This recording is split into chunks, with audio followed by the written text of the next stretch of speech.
কোন doctor operation করেছে? ডাক্তারবাবুর নাম কি? মজুমদার। আচ্ছা, কি করে ভাঙলো আপনার পা? বাইক অ্যাক্সিডেন্টে। ভাঙার পরে কি অবস্থা ছিল? আচ্ছা, মানে হাঁটাচলা করতে পারছিলেন ভাঙার পরে? একদমই পারছিলেন না।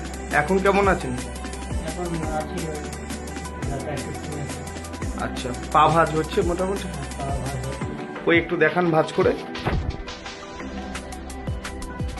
হ্যাঁ, হাঁটতে বলেছেন ডাক্তারবাবু? বলেনি। কতদিন হলো আপনার অপারেশন?